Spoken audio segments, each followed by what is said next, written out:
Luckily, I mean, Cassian always brought me this script in 2015. The original script was by a writer named Virgil Williams, and I read it and made me want to go back and read the book and mine it for anything else, and then just like rewrite it to make sure it's a story about both families. So for me, this is like one of those rare things where it wasn't hard to get finance. It was kind of already set up. Cassian had it, and he brought on Charles King's company, Macro, and they were all involved. And so it's a blessing as an artist to have producers who, from the beginning, have greenlit the thing, are excited about it, and who are trusting my creative decisions because you don't get that. And so we didn't have the uphill battle of selling this film, of selling the why. It was all about casting. And once we got the cast locked, we just went.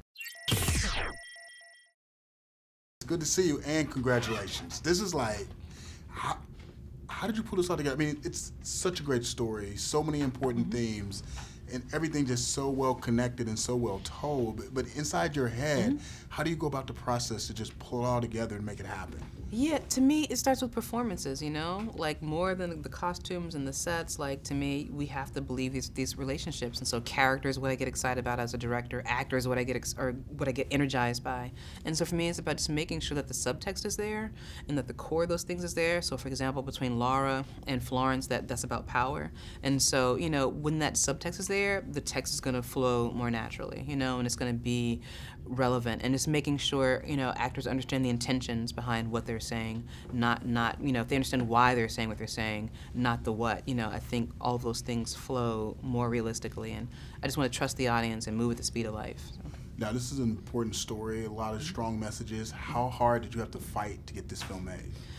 Luckily, I mean, Cassian always brought me this script in 2015. The original script was by a writer named Virgil Williams, and I read it and made me want to go back and read the book and mine it for anything else, and then just like rewrite it to make sure it's a story about both families. So for me, this is like one of those rare things where it wasn't hard to get finance. It was kind of already set up. Cassian had it, and he brought on Charles King's company, Macro, and they were all involved. And so it's a blessing as an artist to have producers who, from the beginning, have greenlit the thing, are excited about it, and who are trusting my creative decisions because you don't get that. And so we didn't have the uphill battle of selling this film, of selling the why. It was all about casting. And once we got the cast locked, we just went. So one important thing for me is the location, because it was so authentic. It was so real, and it just added something to the film. How did you find the location? Where was the location, and how did you make it work? Absolutely, yeah. So we shot at a sugar plantation. So 26 days, a sugar plantation, like outside New Orleans, about 2 hours out, kind of like Vacherie, like St. Charles Parish.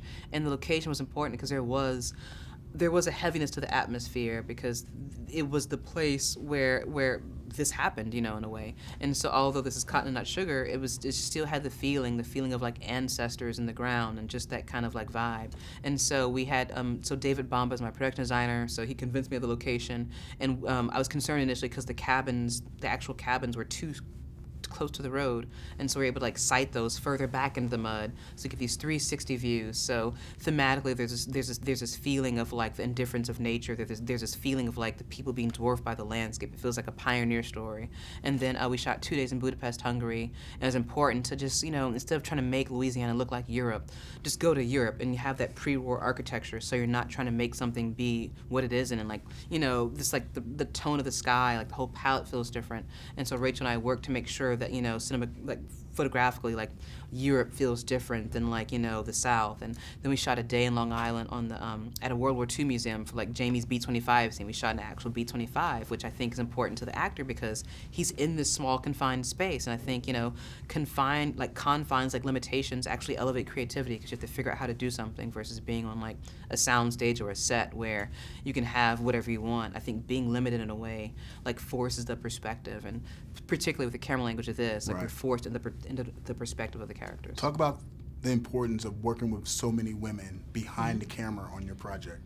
Yeah, so I wanted people who were the best at what they do. So I wanted women, not just because they're women, but because they're amazing. So with Rachel Morrison, I liked her work on Fruitvale Station and Dope. And with Mako Kimitsu, I'd worked with her on Pariah. And so I know she has this rhythm and this sensibility and always kind of finds the thing that I don't realize is there. And for Tamar Kali is my composer. Tamar was in Pariah. She worked on Bessie. She worked on this. So she's a woman who, though she's known for punk, has this deep musical kind of like lexicon. It can bring all that, bring this kind of orchestral sound to it. And Angie Wells did makeup. I had met Angie on tour for Bessie because I needed, like, the makeup was critical for this film. It had to be natural. It had to feel like nothing was there. You had to have that sunburned look, that kind of weathered look, which is all, takes a lot of craft. And then Pud Kuzak was our sound recordist because, because we're creating like, you know, extreme weather, we have water trucks, we have rain towers and rain wands and fans. You know, I needed someone who would be able to record clean sound because I really wanted to have the ADR recorded on set in costume so that you get a better vocal performance out of the actors versus like in a cold booth, you know, 6 months later. So, yeah. Well, congratulations. Thanks. I am tremendously